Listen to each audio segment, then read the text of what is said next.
Hi everyone and welcome to the channel. Again we are going to be looking for some wheeler dealer cars, in particular this time the ones featured at the back end of Series 4, which was first aired in the autumn of 2006. And we're going to be looking for a 1984 Chevrolet Corvette C4 and a 1992 Lexus LS400. So first up is the 84 Chevrolet Corvette. Now Mike managed to pick this up for just £2,100, but it did have a few jobs that Ed needed to get on with to get it up to sellable state. One of the more complicated issues was the sort of digital dash that this car had, which Ed managed to get sorted. They did. They replaced the exhaust, which obviously was quite expensive, and they gave a wheel refurb, and they did a bit of sort of engine bling around the engine bay. Now, when we go and crunch the numbers on this one, as I mentioned, purchase price was £2,100. The costs on this weren't too bad. They were £922. And then the selling price, they managed to get £3,800 for it, which I think back in the day wasn't a bad price actually. And then the profit element left out of that was £779. Now, as you know, we like to fast forward to 2023 and see what that car is worth in today's terms. And I use as a reference Condition 1 car from Practical Classics magazine's valuation guide. And their basis on this one is £9,000. So in the intervening sort of 17 years, that car's gone up about 5,200, which isn't a massive jump. And let's be honest, those American cars are a little bit of a sort of a niche enthusiast area, particularly sort of majority of them being left-hand drive. So that's probably why the values haven't got too overinflated compared to some out there at the minute. So the bit you're really here for: what has happened to A97 MWD? Now, as you know, I like to sort of look for the heartbeat of a car, and the best place for that is the MOT history. Now we go over to our partners My Car Check, and we can see what sort of happened with that car sort of directly after the show, because the show itself went out in September 06, and I found information which says the work was done on that car in March 06. So that's the sort of time area we're looking for. Now, interestingly, the first MOT record on this is in October 06. Now, bear in mind, this is just where electronic MOTs were coming in the UK. So this is probably the first record it's had electronically as against an old paper version. And the failure wasn't massive. I think it was headlamp adjustment, there was a ball joint needed replacement. So, you know, not big jobs, something expected at that age of car. It then went back in for MOT in December of that year, and there were a few more items, nothing you would think were too out of the way for a car of that era, apart from the one that says body or chassis is cracked, which was quite serious, I think, but it did get an MOT pass that same day, so it was back on the road. And so December 06, it's got an MOT. It did actually 4,000 miles up until the next MOT in December 07, so it definitely got some use. It then goes a bit quiet. There wasn't another MOT until June 09, which it passed without advisories. And then finally, the last MOT there expired in 2010. So that's the last records we've got of it. Now, going over to My Car Check still, the keepers is a little bit odd. I'm not quite sure what's gone on here with the history of the car. The previous keeper we've got was 24th of Jan 05, they acquired it. And the most recent one is 4th of October 05. And as we go on this story, you find there's been other stages. So something's a bit squiffy with the records, which, you know, ultimately this information all comes from DVLA. And from DVLA, the last logbook on this was the 6th of November 2008. So there's been no action of it since then. And if we go to the front screen on My Car Check, we can see there's no record of it being stolen or being exported or written off or scrapped or anything like that.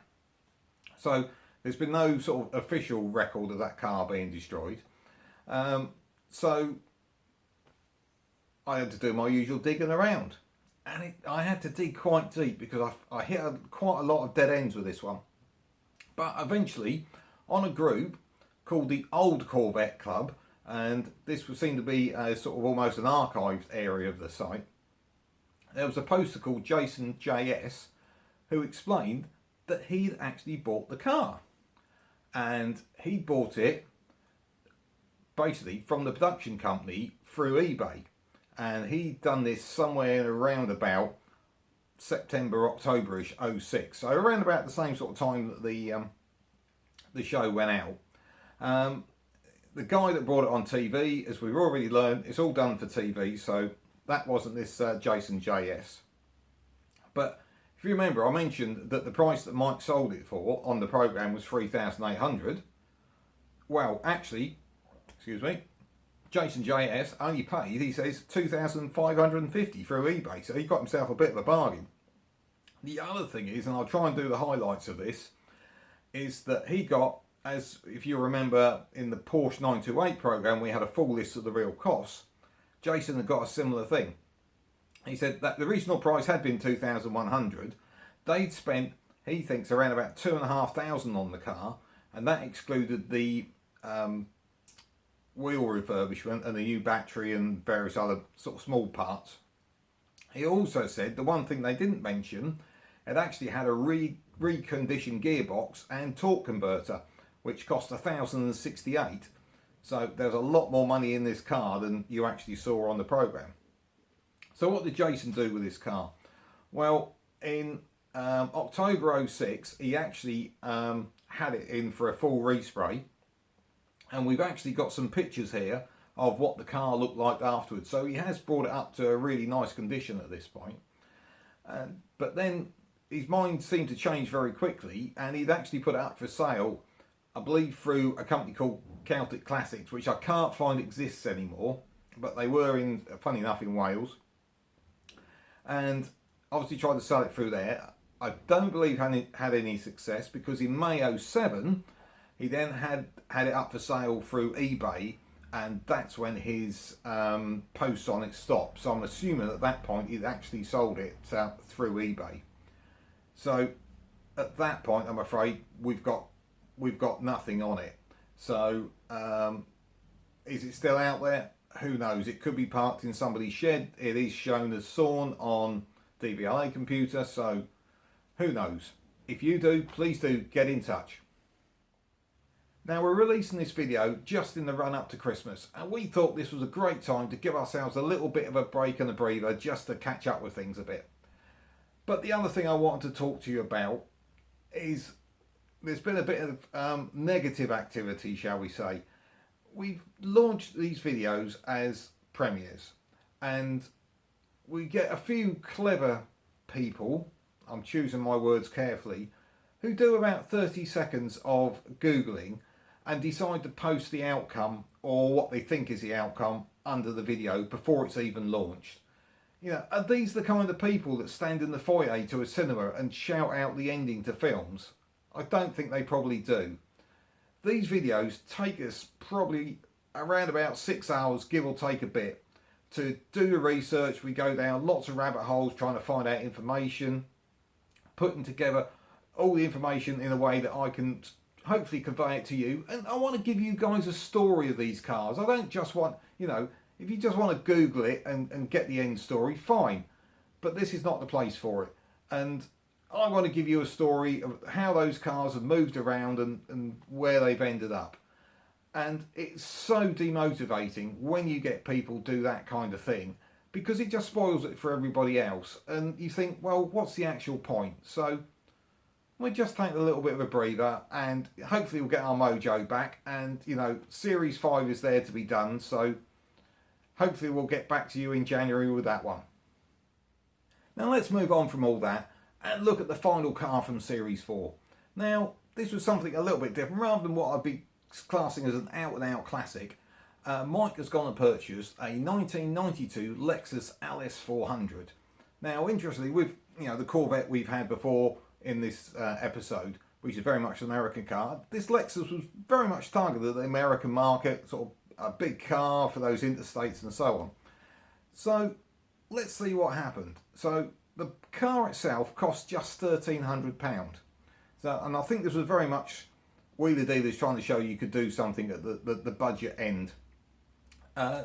It wasn't in particularly bad condition. It needed the rear bumper painting, it needed some new front wishbones, but sort of mechanically wise, apparently it didn't seem too bad. But they went down the route of trying to make it like an executive car with some fancy upgrades. They put HID headlamps onto it. They upgraded the wheels with 17-inch ones from an IS. And they fitted what was new and fancy at the time, which was a hands-free Bluetooth kit, just to give it that sort of executive touch. So where did the numbers fall out on this one? So as I mentioned, purchase price was $1,300. The costs on it were quite a lot. They were $1,808. So once they managed to sell it for $3,300, that left them with a whopping £192 profit. Don't think that was really worth it, do you? So, maybe you kept hold of that car, kept it for 17 years. What would it be worth now in 2023? Well, according to Practical Classics, that car now is worth $4,350. So just $1,050 more than what it was sort of back in the day. It's a car that very much, I don't think it's quite got into that sort of classic arena yet. But it's obviously still, thought of to hold that level of value. But, in a few years' time, will they go up? Who knows? So let's steam into the bit you guys are really here for. What can we find out about what's happened to that Lexus? Well, if we go over to our friends at My Car Check and have a look at the MOT history, which I always think's a good way of trying to find out if the car's still got a pulse. Well, it did an MOT pass in August 06, and this program went out in October 06. So that suggests that's the time that wheeler dealers were working on the car. So that's fine. The following year, it didn't have an MOT until November. So there's sort of 2 or 3 months there where there's a bit of a gap. But for some reason it's got 0 as the recorded mileage, which seems a bit odd, but this was the early days of electronic MOTs. Then the next MOT attempt was in 2009, and at this point the car's actually done 25,000 miles more than it had done back in 2006, so it's obviously had a bit of use at this point. But this MOT in July 09, it did fail. The most serious bit seemed to be the seriously corroded rear subframe, but reappeared a month later. It got an MOT, so presumably either had a repaired or replaced subframe, and it was back on the road. And that was the last MOT that's recorded for it, and that one expired in July 10. So looking at the other information, the current owner acquired it in August 06, so that again is about the same time as the program. And the last V5, if we look at DVLA, was actually in January 2010. So nothing's happened to that car recently. Just as a side issue, with My Car Check, you do get a history of any plate changes, and this Lexus between 2000 and 2005 actually had a private plate of J44TYM on it.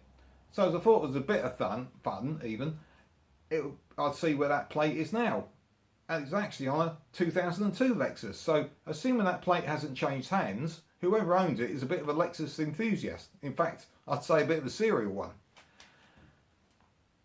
Now, as you know, my fun is to go digging around the forums to see what I can find about these cars.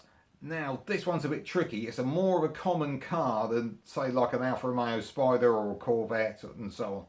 So this was a little bit of a challenge to find, but I did find one little tidbit, and I found it through, I went initially to the Lexus Club forum and also the Jap Classified website, and they both pointed me to the same post on our good old friends Piston Heads, and under a thread called Bloody Wheeler Dealers, of all things, son of a bee sting had posted that he lived just down the road from Edd China, and this was back in 2011, and he'd actually been going by Edd China's and noticed this car had been parked there for a number of years after the show.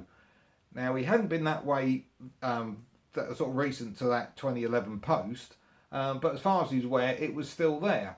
So it sort of suggests, with the ownership time being around about the time of the show, and obviously being spotted on Edd's driveway, is that this one, a bit like a couple of other vehicles as we know, ended up in Edd's hands. But what its ultimate destination is, who knows? So if you do know, please do get in touch. I really hope you enjoyed those two cars, and in the near future we're going to be dropping some videos of other TV cars with a little bit of story and history behind them. So please do, if you haven't already, click that subscribe button to find out more about what we can find the history of well-known cars. And in the meantime, please do have yourself a wonderful and safe Christmas, and we'll see you very soon.